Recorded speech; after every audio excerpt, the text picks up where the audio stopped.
जय हिंद साथियों।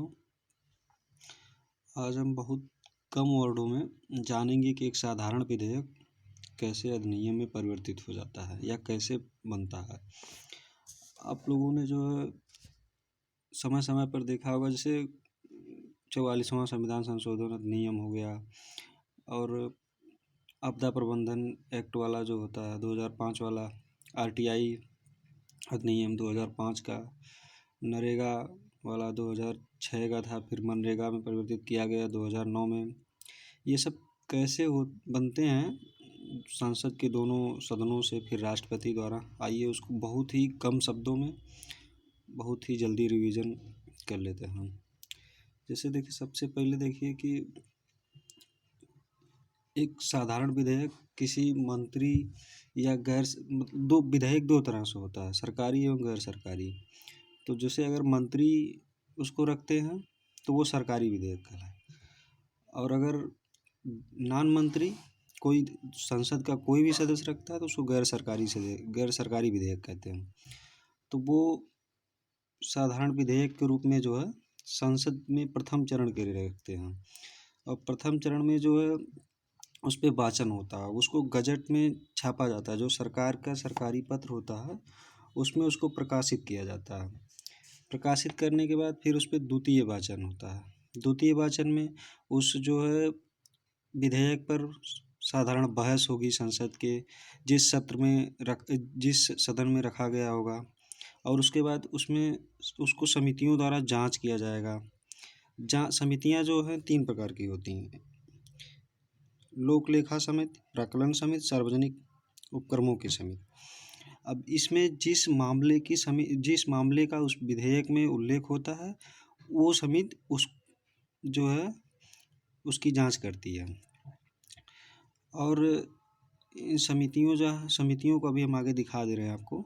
फिर उसके बाद तृतीय वाचन होता है।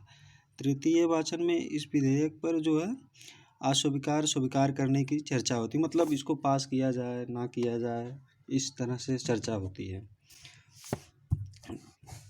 उसके बाद जो है तृतीय वाचन जो है दूसरे सदन में, फिर इसी तृतीय वाचन में ही इस विधेयक को दूसरे सदन के लिए रखा जाता है। अब दूसरे सदन में जो है मतलब 2 चरणों के गुजरने के बाद जो है तीसरे चरण के रूप में ये दूसरे सदन में पहुंचता है। जो सदन उसको पारित नहीं किया होता है उसमें जाता है। यहाँ पर जो है या तो उसी रूप में वो स्वीकार कर सकते हैं या उसको जो है अस्वीकार कर सकते हैं, या तो लंबित कर सकते हैं। फिर जो है दूसरे सदन जब उसमें इन सारी प्रक्रियाओं से जो गुजर जाता है उसके बाद वो राष्ट्रपति की स्वीकृति अस्वीकृति के लिए जाता है। अब राष्ट्रपति जो है उसको चाहे तो स्वीकृति दे देगा, या जो है अस्वीकार कर सकता है, या वापस भेज सकता है। यदि राष्ट्रपति स्वीकार किया तो अधिनियम बन जाता है, और जो है यदि वापस कर दिया तो पुनः यदि जो है उसको बिना संशोधन के साथ यदि भेज देते हैं सदन के लोग, तो वो उनको मजबूर हो जाते हैं करने के लिए, अधिनियम फिर बन ही जाता है।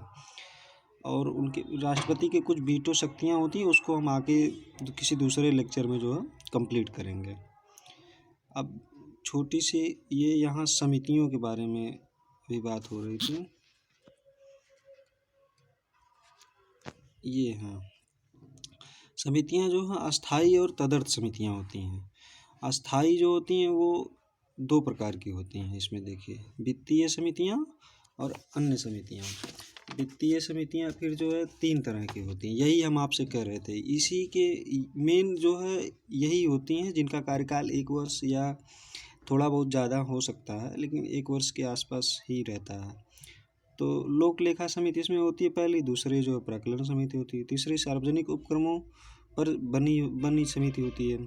लोक लेखा में जो है 22 सदस्य होते हैं, 15 जो है लोकसभा से आते हैं और 7 राज्यसभा से आते हैं। प्राक्कलन समिति सबसे बड़ी समिति होती है, इसमें 30 सदस्य होते हैं, और टोटल सदस्य जो है लोकसभा से होते हैं, और इनका कार्यकाल भी 1 वर्ष होता है। सार्वजनिक उपक्रमों के समय इसमें 22 सदस्य होते हैं, जो 15 जो है वो लोकसभा से होते हैं और 7 राज्यसभा से होते हैं। और तदर्थ समितियां किसी मतलब जैसे एक निश्चित जो है समय अवधि के लिए गठित की, जैसे 2G स्पेक्ट्रम घोटाला था, और आदि इत्यादि के लिए जो है समय समय पर नियुक्त की जाती हैं संसदीय समितियाँ।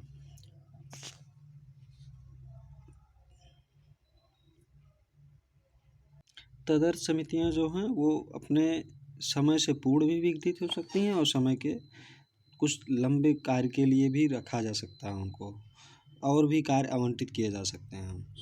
तो इस प्रकार आज हमने देखा है, क्या कहते हैं, साधारण विधेयक कैसे अधिनियम में परिवर्तित हो जाता है और संसदीय समितियाँ उसी के साथ दे। आगे हम राष्ट्रपति की जो विधेयक पर जो वीटो की जो शक्ति है उसके बारे में अगले लेक्चर में देखते हैं, कंप्लीट कर लिया जाएगा। तो इस प्रकार ये छोटा सा वीडियो था, तो देखिए। थैंक यू, धन्यवाद।